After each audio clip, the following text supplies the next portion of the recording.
Hey guys, second video for today. I'm at a second charging location here. As I look over, I see the moon coming up over. It looks beautiful. Maybe I can get a video and splice it in at the front of this. I'm going to talk about crystals today. So I realize what this sounds like. A lot of people are not going to buy this, and that's fine, because I certainly didn't at all buy any of this before my awakening, before direct experience. And sometimes that's the best way to do it, when you can actually start to sense some of this stuff and feel it for yourself. So like I've said in a lot of my videos, everything is energy. I've explained this in, I believe, is the third or fourth video, and how everything vibrates at a specific frequency. So if everything vibrates at a specific frequency, then crystals vibrate at a specific frequency as well. Now, I can go back and explain the entire process of how we get to the point where we realize matter is just energy coagulated into a solid substance. I've covered that several times, actually. So I'm not going to do that. I'm going to assume that you believe that. So if you believe that, then crystals are energy as well. They, by definition, are atoms, ions, molecules ordered microscopically in a very structured way. So almost everything that exists as a pure substance can be ordered in this way, and they will form a crystal structure. So, like, for example, iron pyrite, which would be fool's gold. It has a cubic crystal structure because the molecule that makes up iron pyrite is a cubic shape. So as you stack those molecules up on a microscopic scale in a pure way, it forms a larger cube in nature. I was a geologist in another life, and I can explain how this works, but it's kind of irrelevant. The whole point here is that it's a pure molecular substance formed at a microscopic level, and sometimes they have impurities in them. So this is the same way a quartz termination point forms. There's an open cavity in a rock deep down under the earth, and hot liquid is flowing through this cavity, and it has really high quartz content. So as the pressure in that cavity is extremely high and hot, with a high silica content, it molecularly assembles these quartz crystals, one molecule at a time, until it forms into these beautiful terminus points. They're not only are they beautiful, it's quite amazing that nature can do this in itself, right?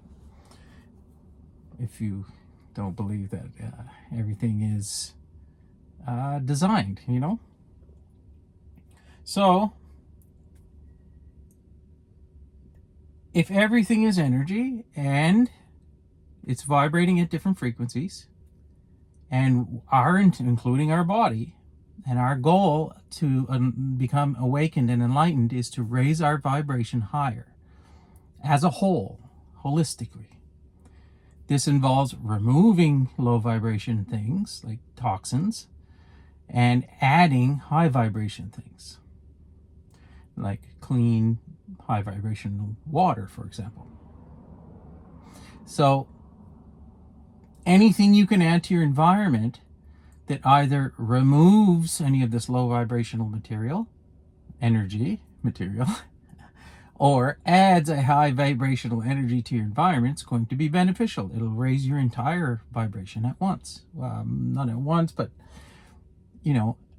on the whole. So I've also spoken of how our bodies are inhabited by the soul and the chakra colors. Colors are vibrational energy at a specific frequency that our eye perceives. That's it. So you know, if a crystal has a specific color, say like amethyst is a purple color, I believe it's lithium impurity. I'm not positive though. And that means that the light interacting with that material, that structured molecular crystalline structure, is refracting and causing a purple hue. It means that it's vibrating at the same or close to the same frequency as your chakras are vibrating. So which chakra has that purple indigo color? This one. So these particular crystals can aid in increasing the vibration in that specific location of your chakra system. This is how it works. So, for example, if you look here, I have a garnet ring. It's beautiful. I got it in Morocco. It cost me about $70 Canadian. It's made with sterling silver, handcrafted. It's a beautiful piece of jewelry with a giant garnet. So the color of this garnet, this molecular garnet, is reddish orange. Your chakra that aligns with this are your sacral and your root chakras. And it's not by coincidence that, you know, in the mineralogy of this stuff is supposed to assist in clearing or assisting these chakras. So if you have blockages in your chakras in a particular area, you can add these high vibrational elements to your body to help move it along. So that is exactly why I bought this. I was drawn to it in an airport in Morocco. It was ridiculously affordable. Not something I normally would wear. In fact, I wouldn't wear any jewelry because of my autism. The sensitivities used to bother me, but they no longer do. And I also got this piece of sterling silver. So it's not just crystals that can help us. It's the metals as well, because they also vibrate at different frequencies. Now, silver in itself is supposed to, I believe, assist in this mental clarity, I believe, which I'm not having right at the moment, but you can see my point here. This crystal, which we got in Mexico, as well as this one, it's not a crystal. It's obsidian, which is volcanic glass, which by definition is does not have a crystal structure, but it does have a vibrational frequency. And obsidian, which was sacred to the Mayans, and we actually bought this from a facility that has a Mayan shaman who's resident there, and they sell these for to help keep the place going. But they bless them. It was sacred to the Mayans. It was sacred to them because it had the magical property of absorbing low vibrational energy. So I am covered up in this stuff because it doesn't matter where you have an issue. If you have this on your body and you keep it cleansed, which there is a way to do this, it's usually involves soaking in salt water, which I'll get to in a moment, and I understand why now. You got to charge them. So you soak them in salt water overnight in a ceramic bowl, and then you expose it to the moonlight, and that will charge it. So something just occurred to me as to why we do this now. So these are just some of them. There's thousands of crystals and different minerals and different, well, for example, here, I've got a amethyst pyramidon that I keep around, which helps clear my third eye. Right? This isn't going to do it for you by yourself, but with your own intention, and you know, keep the crystal cleansed, and you do all the things that these people tell you that are more of an expert in this than I am, you will have better luck. This is a piece of orange selenite gypsum. It's an anhydrite, actually, the selenite, but it's irrelevant. And what it is a crystal structure that forms in shallow seas, in ancient shallow seas. And selenite is one of these what they call an amplifying crystal.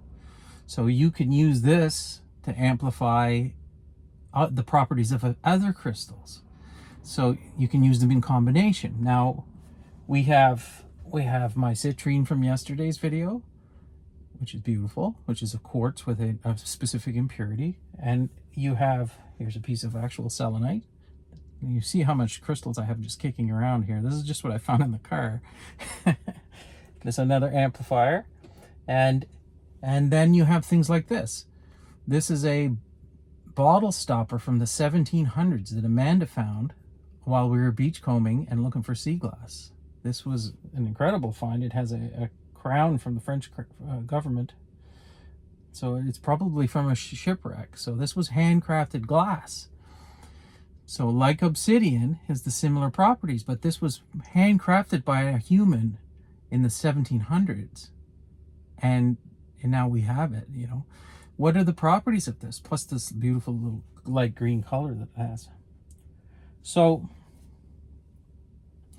I've bought into this, obviously. That's why I have all these kicking around. Like, it's just an assistant to me, is the way I feel. It's not going to solve every one of your problems, but it's a tool in the toolbox. Maybe something you can use to help yourself along. If you have a specific blockage like I had, which was an epic sacral blockage, and my heart chakra was pretty well blocked too, which it no longer is. I've been able to clear that out, but it wasn't just with crystals. I've used a bunch of different methods, which I'm going to keep getting to explain how I got where I'm at. But they definitely help me. So I've covered the obsidian. One of my favorite crystals to use is plain old salt. Now I know people don't understand why they have these salt lamps in their house. But if you look around, almost everybody has one. And it's for what? For purported properties of what? No one really knows. They just think it's good for them, right? Okay, well, here's the properties of salt. It's a absorber of low vibrational energy. So we put these salt lamps in and they absorb. Usually ours is right by the head of our bed. So right next to my head when I sleep. And, you know, salt is critical. Salt of the earth. Wars were fought for this stuff. This is a crystal. It's sodium chloride. It's cubic in its crystal structure. It's a crystal, a pure crystal. So if it absorbs low vibrational energy, where in our environment can you immerse yourself in a lot of salt? The ocean. The ocean, and like I said earlier, the way we cleanse our obsidian is to, as I stare at the moon, is to soak it in salt water, which absorbs the low vibrational energy that the salt water, that the obsidian had absorbed previously, empties it essentially, and then you recharge it with the moon's energy or the sun. So the ocean is a giant sink for low vibrational energy. You would never exhaust the ocean. Not to mention, you can get in it and completely submerge yourself in it. It goes into your ears. You drink some of it. It goes in your sinuses. It completely on the outside of you as well as sometimes on the inside of you. And I often drink a little bit of salt water, not a lot. The consequences of that you will not like. Do not do that. But a little bit is not going to hurt you. It actually really, there's a lot of trace minerals that we can't get anywhere else. So salt. Now, as I've said in several videos, I believe there are factions to this world. And one in particular is in control of most of the, the scientific studies that we tend to see, the news, this kind of thing. Now, I know that sounds conspiratorial, and as I said before, I just believe that's another level of the game. But nevertheless, what we're trying to do is reach enlightenment, which means we need to ascend the frequencies, which means we have to understand what's going on around us. We need to understand what's being done to us in order to stop it so our bodies can ascend. So you need to understand that the other team controls most of the news and most of the science we get to see. So, for example, salt recently has been determined not to be bad for us by some strange miracle, like to eat in your diet. It's essential, critical in order for us to ascend. We absolutely need it. We can't live without it. And for the last 40 years, it's been demonized. And then who's been in charge? Well, it's been demonized. So ask yourself why maybe, the overlying message for humanity was that salt is bad for us, when in fact, it's not. You need it. Like, get some good quality salt. Get your body in it. Like, swim in this as much as you can. If you're as fortunate as me to live in a place where you can get in the ocean, get in the ocean. But if you can't, there's Epsom salts and bathtubs and flotation tanks, and there's ways to retrofit your space so that you can immerse yourself in these crystals. This is what you're doing. You're basically immersing your entire body in a crystalline liquid.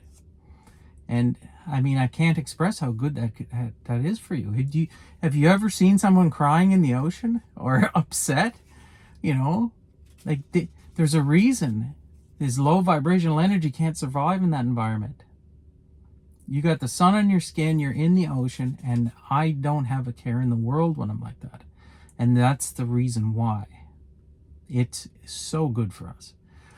Anyway, the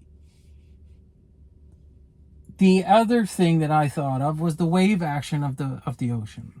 As I sat with my feet in the water as I wrote up this video, ocean water, like again, I said I'm very lucky. I was infinitely grounding myself, and it was drawing all the energy, low vibrational energy out of me. My mind became so clear that I wrote this out in 10 minutes. It's unbelievable. If you want to write the best novel you could ever write, go stick your feet in the ocean while you do it.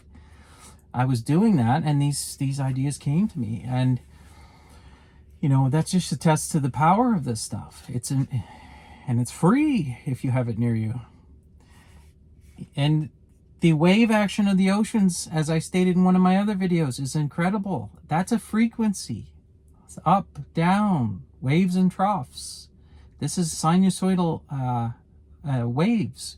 It has a frequency. If you get your body into it and that frequency hits you, it's going to push energy in.